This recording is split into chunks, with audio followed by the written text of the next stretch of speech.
body chasing the truth.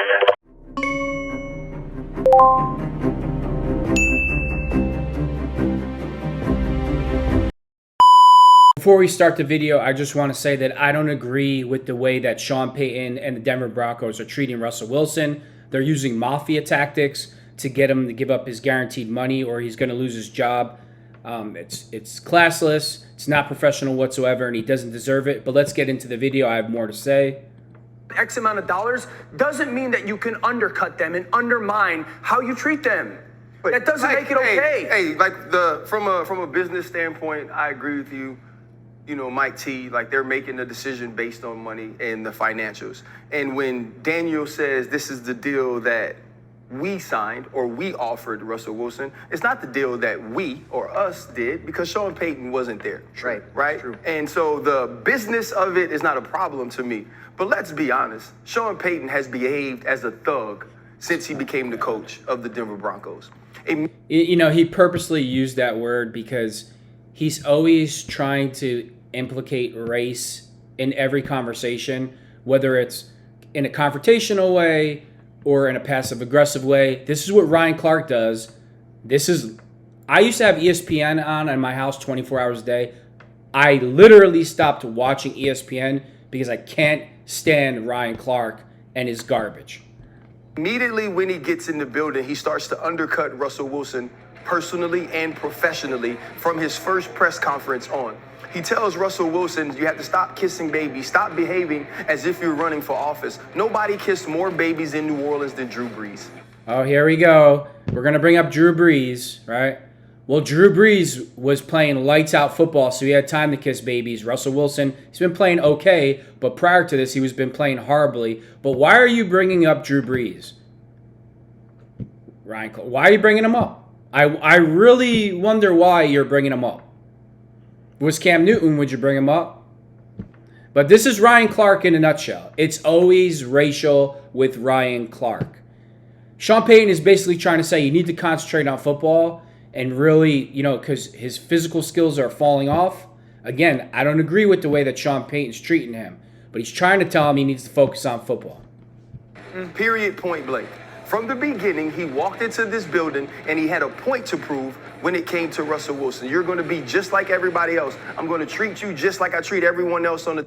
And the reason why he's doing that to Russell Wilson is because Marshawn Lynch and the Legion of Doom have openly talked about Russell Wilson, being a diva, having his own office in the locker room. Nobody can call him on his phone. His assistant calls him back.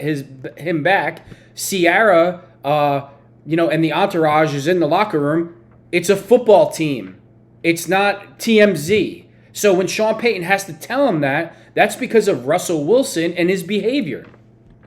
The team. That's not the way it works with franchise quarterbacks, right? With a franchise quarterback, he's talked to differently. There are conversations instead of being talked at. You don't berate them on the sideline against the Detroit Lions because you don't agree with their play. We watched Sean Payton in New Orleans for a decade and a half never treat his quarterback this way. And so now... For a decade and a half, Drew Brees was playing lights out football in New Orleans. Russell Wilson hasn't had a good season, and this is one of the best seasons he's had in a while. So this is a really bad comparison, and everybody knows why he's doing that, and it has nothing to do with football. This is why I can't stand this guy. As you move through and you hear about the phone call, you hear about talking to his representative. Like, what are you trying to imply, Ryan Clark? What are you really trying to imply? Are you trying to imply that Sean Payton is doing this because it's a racial incident and he's treating Russell Wilson poorly because of his ethnicity and color? Is that what you're trying to say? You should just say it. I mean, it's pathetic, but that's what you're trying to say. About restructuring or doing whatever they wanted him to do to the contract. This was just a means to an end for Sean Payton. This was going to happen at some point. It just happened toward the end of the... I don't believe there was a thing Russell Wilson could do to make Sean Payton like him. I think that I agree with that 1,000%. And I agree with that 1,000%. The diva attitude... if you look at Sean Payton's playbook, all the motions very complicated from what I see on other shows is that the Denver Broncos basically run the same 10 plays all the time because of certain physical abilities that Russell Wilson doesn't have anymore. So they're kind of limited in the playbook. And, this drives Sean Payton crazy. But, Ryan Clark, he'll try to imply that it's for all different types of reasons other than football. And that's why I can't watch him. I think from a personality standpoint, it was a bad match. I think schematically, it was a bad match. But my point is this. No, he won't let nobody else talk. Nobody else is going to talk. Let's hold Sean Payton to some sort of professional accountability. His behavior as the head coach of the Denver Broncos is unacceptable. If I'm the Walton family, I do not want somebody representing me this. Ryan, this is where you're kind of naive with business. The Walton family and the Broncos want Sean Payton, to treat Russell Wilson as uncomfortably as possible, so he'll do what they want. It's called strong arming and pressuring people to get what you want. If you think that the Denver Broncos owners aren't behind this also, you are sadly naive. This way, and I want to say this about Russell Wilson, because Russell Wilson takes a hell of a lot of heat. The humility that Russell Wilson has shown, the professionalism that Russell Wilson has shown inside of that building, while being treated that way everybody by has to that agree. man. All I got to say to Sean Payton is you lucky you had the right one. All right, here we go with the tough guy stuff from Ryan Clark, right? Here we go with the tough guy stuff, right? He can get away. Okay, perfect example. He won't work with Sage Steele, an African-American co-host, because she's openly conservative, supports the military, supports the flag, and has a certain stance on certain medications given to the population in America. Ryan Clark, this big tough guy, can't work with Sage Steele. When he had the incident with Mad Dog, he was taking shots at Mad Dog. Mad Dog was raising his voice a little bit. Ryan Clark couldn't handle it. He was walking off the stage and, being fragile Ryan Clark, where he can say anything he wants to everybody else, but if anybody has a comeback and doesn't just sit there and nod their heads and agrees with everything that Ryan Clark says, they're a racist or he's going to beat them up. This is why I can't watch ESPN. I can't stand this guy. ESPN used to be on TV in my house 24 hours a day, and literally I stopped watching because of Ryan Clark. I cannot. He makes me sick. Everything with this guy, there's always some racial overtone with it. Does racism exist? Yes, racism exists. It's everywhere, okay? But not every situation is racist.